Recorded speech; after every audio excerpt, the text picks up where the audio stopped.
Ito guys, sobrang ganda. Ito yung sinasabi natin na end ng tough cycle, no? So, nag-e-end talaga yung tough cycle sa buhay nyo. Ibig sabihin, natatapos yung cycle na yan. And kapag natapos yan, panibagong cycle na naman yung and feeling ko guys, ready na kayo, no? Panibagong cycle na naman yung papasok sa buhay nyo. And feeling ko ready na kayo dito sa bagong cycle na to.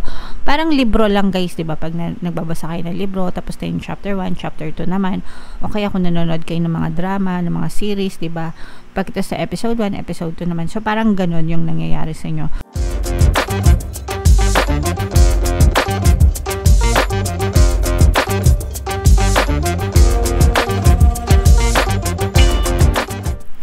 Hello guys, hello Leo, welcome back to Pinay Pixie Tarot.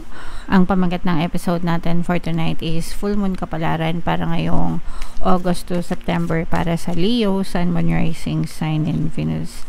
General reading lang guys, pwede mag-resonate, pwedeng hindi, pwedeng positive, pwedeng negative mga kapixie. Yung Full Moon ngayon guys, ngayong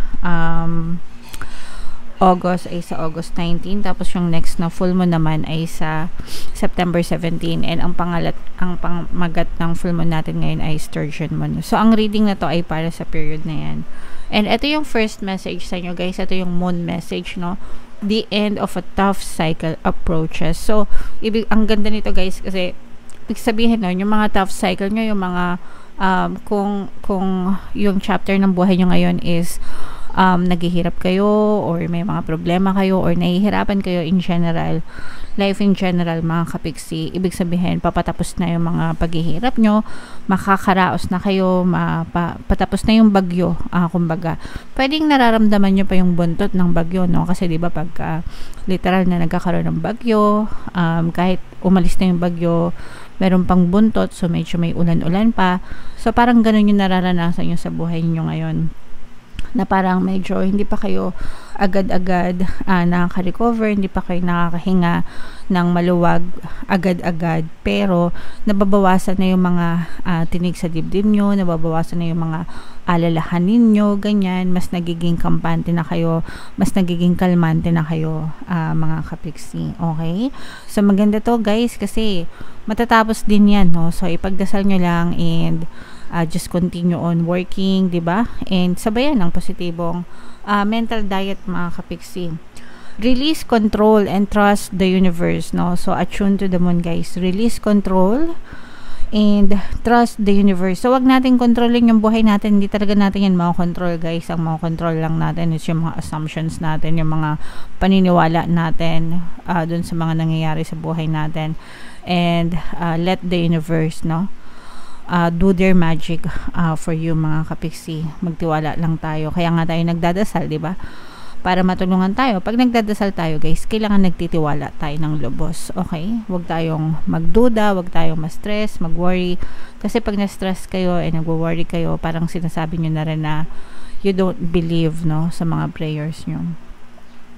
Additional meanings for this card guys, a professional project may be ending now. So professional, kung kayo ay nagtatrabaho, baka may mga projects kayo or whatever, especially kung kayo ay mga freelancer, mga project based na mga employees, no, pwedeng matapos yung mga projects nyo right now, pero pag natapos yan, i-welcome nyo na yung mga paparating na bago mga kapiksi, okay? Admit if you have been overly hard-headed or hard-nosed. Kailangan aminin nyo kung matigas talaga yung ulo nyo. Minsan ganun na nasa in denial tayo. Tayo yung matigas yung ulo, tayo yung ayaw magbago, pero hindi natin ina-admit, no, in denial tayo mga kapiksi. So yung success nyo guys at saka yung tagumpay nyo, sa'yo lang yan nakasalalay. Mga kapiksi, no? Hindi sa ibang tao, hindi sa mga problema, hindi sa mga success sa paligid, ikaw yan, it's all you, ikaw yung gumagawa niyan, no? You have to find balance between your personal and private life. Pag trabaho, pag personal. So yung mga trabaho nyo guys, pag nag-clock out na kayo or nag-log out na kayo, iwanan nyo na. Huwag nyo nang isip-isipin, huwag nyo nang dalhin yung stress sa bahay nyo, okay? Kasi pag inisip-isip nyo pa yun, maaapektuhan pa yung personal na buhay nyo. Tsaka nyo na lang isipin pagbalik nyo sa trabaho nyo kinabukasan, di ba? So, dapat may boundaries para hindi kayo masyadong stress, mga kapiksi. And it's time to stop fearing the worst. Yung fear, mga kapiksi, yung takot, no? Naku, yan yung pinakapangit na pwede mong gawin sa buhay mo. Because kapag fear is just a state of mind, no? It doesn't exist. It only exists kapag inisip mo siya ng inisip, then mapupush out siya sa iyong physical reality. Pero hanggang hindi siya na-push out, it's just a state of mind. Ibig sabihin, nasa isip mo lang. Pero pag finocus mo ng finocus, syempre mapupush out siya. Sabi ko nga sa inyo guys, whatever you focus on, manifest. So kung ayaw mo mag-manifest yung mga fears mo, yung mga takot mo, don't even think about it. Don't entertain, di ba? Wag mong bigyan ng attention, ng focus, no? Alisin mo agad, delete, erase, ganyan, para hindi na siya ma-push out sa iyong physical reality. Okay? So, yeah, napakaganda ng message for you, Leo, no? Comment down below if naka-resonate kayo dyan. Tingnan natin yung ganap sa inyo, guys. So, i-shuffle natin to. Habang sinashuffle natin to, panoorin nyo muna yung video natin regarding sa ating paano mag-manifest ng abundance video course. Kapiksi, sawa ka na ba sa mga struggles at hirap sa buhay mo? Masipag ka ba at masikap sa buhay ngunit hindi ka pa rin umaasenso? Ilang beses ka na bang nag-attempt mag-negosyo at mag-invest pero palagi ka pa rin nalulugi? Sa pagkakataon na ito ay maaaring may subconscious beliefs ka na nagiging balakid sa iyong pag-unlad at pagyaman. Introducing, paano mag-manifest ng abundance video course. Dito ay matututunan mo ma-overcome ang mga balakid mo para tuluyan ka ng umunlad, umasenso, sumagana, maging matagumpay, successful at maswerte sa iyong kabuhayan, pera, trabaho, negosyo sa labi at kaperahan ng bonggang-bongga. Dali, mag-send na ng email sa pinoypixie@gmail.com at simulan na ang iyong pagyaman ngayon. Alright, so sa lahat ng gusto mag-avail ng course guys, yung promo natin for August, magbibigay ako ng free 3-in-1 pampaswerte subliminal sa pampaswerte sa buhay, sa pera at saka sa love life until August 31 guys, worth 1,500 yan. So i-avail nyo na, sobrang ganda. And meron din tayong bagong course, paano mawala ang third party at magkaroon ng harmonious na relationship para mawala yung mga kabit ng mga jowa nyo guys. 30% discount naman yan until August 31. So i-avail nyo na guys, sobrang ganda. So, Leo, kayo ay represent ng Queen of Swords. Dito sa deck na to, guys, ang fire signs ay nire-represent ng sword suit. So, kayo ay Queen of Swords. And ito naman yung ating moon energy. Meron ditong presence, guys, ng earth signs, Capricorn, Taurus, Virgo, at saka water signs, Cancer, Pisces, Scorpio. So, pwedeng na ganyan kayo sa inyong natal chart or you may be dealing with another person na may ganyan sa kanilang natal chart. Ito guys, sobrang ganda. Ito yung sinasabi natin na end ng tough cycle, no? So, nag-e-end talaga yung tough cycle sa buhay nyo. Ibig sabihin, natatapos yung cycle na yan. And kapag natapos yan, panibagong cycle na naman yung and feeling ko guys, ready na kayo, no? Panibagong cycle na naman yung papasok sa buhay nyo. And feeling ko ready na kayo dito sa bagong cycle na to. Parang libro lang guys, diba? Pag nagbabasa kayo ng libro, tapos na yung chapter 1, chapter 2 naman. O kaya kung nanonood kayo ng mga drama, ng mga series, diba? Pag ito sa episode 1, episode 2 naman. So, parang ganun yung nangyayari sa inyo. And ready na kayo sa next chapter. And itong next chapter nyo, mga kapiksino, ito yung punong-puno ng opportunities. Pero yung iba sa inyo, parang hindi nyo pa alam yung gagawin. Siguro medyo aligaga pa kayo. Baka meron pa kayong hangover. Parang lasting lang. Baka meron pa kayong hangover, mga kapiksi, dun sa mga past circumstances nyo. Pero, you need to, prepare yourself for the better, mga kapiksi, kasi ito talaga, more opportunities yung ipagkakalob sa inyo ni universe, pero medyo pa kayo, no? Ready na kayo, but parang hindi pa kayo makapag-decide, okay? So, paghandaan nyo na to guys, no? Prepare yourself for this. Dapat ready na kayo guys. Yung nangyari sa mga past circumstances nyo, yung mga pagsubok, no? Tanggapin nyo na yun, tapos na yun, it's over. Wag nyo nang isip-isipin para hindi na para maka-move on na kayo, para alam nyo yun, help yourself, no? Kailangan tulungan nyo yung sarili nyo para mabilis kayo maka-move on and ma-welcome nyo itong more opportunities na ito, mga kapiksi. Okay? For some of you, kung meron kayong mga inaantay na good news, no? Especially pagdating sa ibang bansa, kung meron kayong mga job application sa ibang bansa, parang feeling ko kino-consider nyo din sila, mga kapiksi, and maaari kayo makatanggap ng update or balita regarding dyan. Sa love and relationship naman, mga kapiksi, nakikita natin na parang gusto mo nang, parang no, ready ka na for a new love sa mga single, no, sa mga kakatapos lang sa relationship.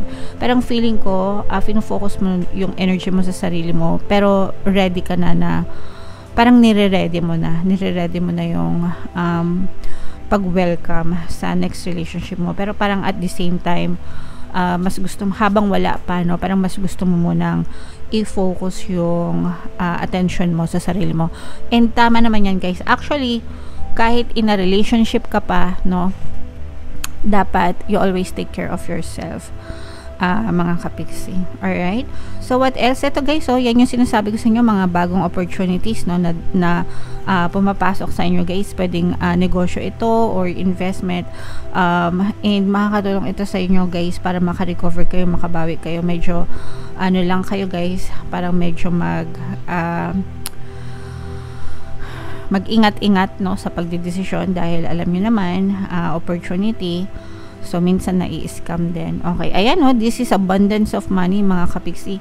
Feeling ko, guys, meron kang battle, meron kang pinaglalaban, or kinakalaban mo yung sarili mo, no, parang you're preparing yourself, kinakalaban mo yung old version mo, no, parang mas gusto mo na maging new version ka, better version. Kinakalaban mo yung old version mo, yung ikaw na tatamad-tamad, yung ikaw na reklamador, yung ikaw na ma-stress, yung ikaw na mareklamo, yung ikaw na sobrang nega, yung ikaw na overthinker. So parang nilalabanan nyo yun, mga kapiksi, and magtatagumpay ka naman dyan, kasi you will become more mature and more money yung dadating sa'yo.